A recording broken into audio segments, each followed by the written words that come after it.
जिनके लिए बृहदारण्यक उपनिषद कहता है कि ओम अस्य महतो भूतस्य निश्वासितम् एतदृग्वेदो यजुर्वेदः सामवेद अथर्वांगिरसः। जिनके मुख से चतुर्वेद निश्रित हुए हैं, जिनके मुख से ही, जिनकी श्वास से ही श्रुति प्रकट हुई है, उनको विद्याध्ययन करने की क्या आवश्यकता। लेकिन लोक मर्यादा, लोक कल्याण, लोक शिक्षा की भावना से भगवान एवं सांदीपनी जी पर कृपा करने के लिए उनके आश्रम में जाते हैं, विद्याध्ययन करते हैं और बाद में सुदामा इत्यादि मित्रों से वहाँ मित्रता करते हैं। और भगवान शिक्षा के पश्चात दक्षिणा के रूप में गुरु के मृतक पुत्र को वापस लौटाते हैं, पांचजन्य शंख को प्राप्त करते हैं। ऐसी सब कथाएं हैं और भगवान वापस मथुरा लौटाते हैं। कुछ समय भगवान मथुरा राज्य करते हैं। देखते हैं भगवान के परम मित्र हैं वृष्णिनाम प्रवरो मंत्री कृष्णस्य दयितो सखा शिष्यो बृहस्पते साक्षात् उद्धव बुद्धि सत्तमा। भगवान के परम मित्र हैं उद्धव, जो वृष्णि नाम प्रवरो मंत्री, वृष्णि वंश के मंत्री हैं। कृष्णस्य दयितो सखा, भगवान कृष्ण के मित्र भी हैं। और शिष्यो बृहस्पति साक्षात, जो जिनके लिए भगवान गीता में कहते हैं कि पुरोहितों में मैं बृहस्पति हूँ, ऐसे परम ज्ञानी श्री बृहस्पति महाराज के शिष्य हैं, देव गुरु के शिष्य हैं। परम ज्ञानी हैं लेकिन हृदय जरा शुष्क है।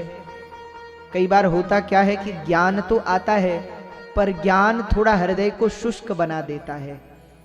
जब तक भक्ति की तरलता हृदय में नहीं आती तब तक हृदय निर्मल नहीं होता। देखो ज्ञान जो है ना, ये शरीर जो है, ये मन जो है, ये जीवात्मा जो है एक वस्त्र की तरह है। इसीलिए तो कबीर जी ने कहा चदरिया झीनी रे झीनी, राम नाम रस भीनी, चदरिया झीनी रे झीनी।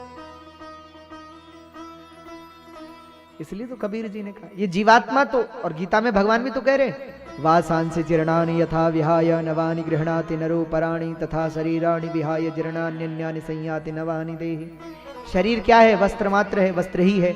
कबीर जी भी कहते हैं कि शरीर वस्त्र है और इस वस्त्र को, इसमें जो दाग लग गए हैं, माया, काम, क्रोध, लोभ, मोह, मद, मात्सर्य, प्रतिस्पर्धा, द्वंद्व, द्वेष इत्यादि के छींटे लग गए हैं। तो वस्त्र जो है मैला हो गया है। और भगवान से हमने लिया कैसा था? देखो जब जन्म होता है ना, उस समय कोई भी छींटा इस शरीर पे नहीं होता। जीवात्मा निर्मल होती है क्योंकि चेतन अमल सहज सुख राशि है। जब परमात्मा से मिली तो निर्मल ही थी, पर हमने मैला कर दिया। तो भगवान से जब जैसे, अच्छा आप लोग कभी किसी से कोई वस्तु लेते हो तो जैसे ली वैसे ही तो लौटाते हो। कभी किसी का वस्त्र ले लिया, पहन लिया, तो जब लौटाओगे तो कैसे? जैसे उसने धो करके दिया, साफ सुथरा प्रेस करके दिया, वैसे ही लौटाना पड़ता है ना। तो भगवान से भी यह जीवात्मा जो हमने, जो मन रूपी वस्त्र हमने लिया, ये शरीर रूपी वस्त्र लिया, इसको भी तो लौटाना है भगवान को। पर कैसे? निर्मल करके। जैसा लिया था वैसा। तो निर्मल करने के लिए क्या करना पड़ेगा? तो ज्ञान क्या है? साबुन है। बोलो ज्ञान क्या है? ज्ञान के साबुन से धोगे, अच्छा केवल, अच्छा दाग अगर गहरा होता है तो केवल साबुन से निकल जाता है? साथ में क्या चाहिए होता है? ब्रश। उससे खूब घिसते हैं। तो ब्रश क्या है? बोले ज्ञान रूपी साबुन चाहिए, वैराग्य रूपी ब्रश चाहिए। अच्छा ज्ञान रूपी साबुन होगा, वैराग्य रूपी ब्रश होगा तो कपड़े धुल जाते हैं? बोलो आप लोग बताओ, आप लोगों ने कभी वस्त्र धोए हैं? धोए होंगे, बहुत धोए होंगे, धोए होंगे, स्वाभाविक सी बात। तो साबुन से और ब्रश से कपड़े साफ होते हैं कि नहीं? हो जाते हैं। अच्छा कोई वस्त्र को भिगाए नहीं, पानी ना डाले, केवल साबुन घिसता रहे और ब्रश घिसता रहे तो साफ होगा? तो जल भी तो चाहिए। और जल क्या है? भक्ति। पहले भक्ति के जल में वस्त्र को डुबो, फिर ज्ञान का साबुन लगाओ, फिर वैराग्य के ब्रश से चमकाओ और फिर पानी में धो तो फिर साफ हो जाए। पर उद्धव जी के पास ज्ञान भी है, वैराग्य भी है, पर भक्ति का भाव है। और जो भक्ति नहीं है तो ज्ञान रूपी ब्रश, ज्ञान रूपी साबुन और वैराग्य रूपी ब्रश कोई काम नहीं कर रहा। तो भगवान ने उद्धव जी को वृंदावन भेजा और गोपियों के पास प्रेम मार्ग की दीक्षा लेने के लिए भेजा। 3 गीत हमने पहले श्रवण किए थे, एक बीच में एक और गीत था चौथा, उसको कहते हैं युगल गीत। वाम बाहु कृत वाम कपोलो वल्गित भ्रूरधरार्पित वेणुं कोमलांगुलिभिराश्रित मार्गं गोप्य ईरयति यत्र मुकुंद व्योमयान वनिता स सिद्धैर्विस्मिता सदुपधार्य सलज्जाम काम मार्गण समर्पित चित्ताम कश्मलम ययुरवनि विस्मृत। ये युगल गीत बीच में था, थोड़ा समय का अभाव था तो हम जल्दी जल्दी आगे बढ़े। तो युगल गीत की भी एक कथा है। तो 4 गीत हो गए, अब 5वां गीत है, इसका नाम है भ्रमर गीत। जब उद्धव जी पहुंचे व्रज में गोपियों के पास और गोपियों ने उद्धव के सामने भ्रमर गीत गाया। मधुपकी तव बंधो मास्पृशंग्र्यां सपत्न्यां कच विलुलित मालां कुंकुमश्रुश्रुभिरणः वहतु मधुपतिस्तन्मानिनीनां प्रसादं यदु सदसि विडम्ब्यं यस्य दूतस्त्वमीदृक्। सुना है मथुरा में भी बहुत गोपियां हैं। गोपियों ने कहा उद्धव जी से, मथुरा में भी उनसे प्रेम करने वालों की कमी नहीं है, पर क्या वो तो पढ़ी लिखी हैं, समझदार हैं, क्या हम गांव की सीधी सादी गोपियों की भी याद आती है कभी भगवान को? ऐसा उद्धव जी से पूछा।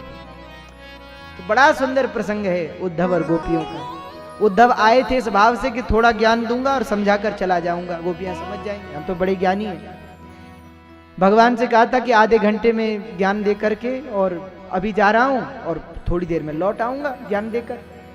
पर उद्धव को 6 महीने हो गए ब्रज में।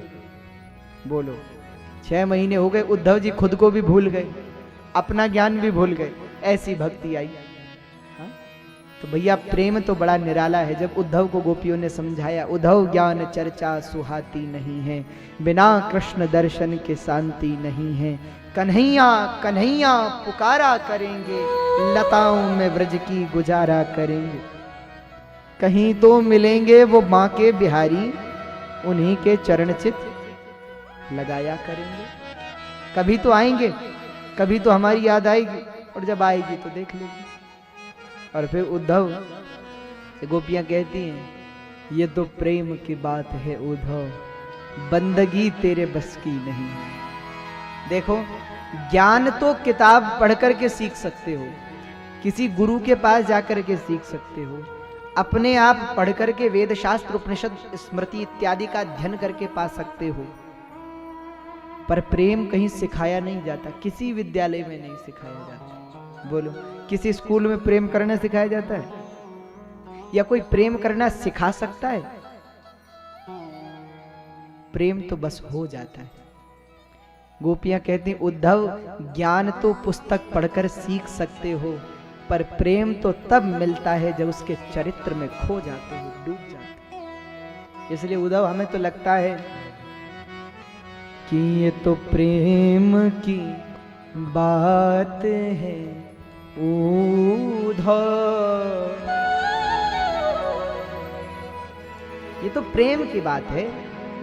अरे बंदगी तेरे बस की नहीं है। ये प्रेम करना सबको नहीं आता, और जिसे प्रेम आ जाता है उसे और जीवन में कुछ करना नहीं पड़ता। और प्रेम तो बड़ा निराला है। गोपियां कहती उद्धव आप ज्ञानी लोग समय निकालते हो ना कि इस समय पूजा करो, फिर इस समय, फिर इस समय, पर लेकिन हम क्या कहें, प्रेम वालों ने कब वक्त पूछा, उनकी पूजा में सुन ले रे उद्धव। कभी प्रेम करने वालों ने भी कभी वक्त पूछा? वो कभी वक्त कभी पूछते ही नहीं कि प्रेम कब करें। अरे यहाँ दम दम में होती है पूजा, आशिकी इतनी सस्ती नहीं है, ये तो प्रेम की बात है उद्धव। तो प्रेम बड़ा निराला है, जगत का सबसे बड़ा धन है प्रेम। अच्छा संपूर्ण शास्त्र पढ़ने का सार क्या है? कि भगवान से प्रेम हो जाए, यही तो है।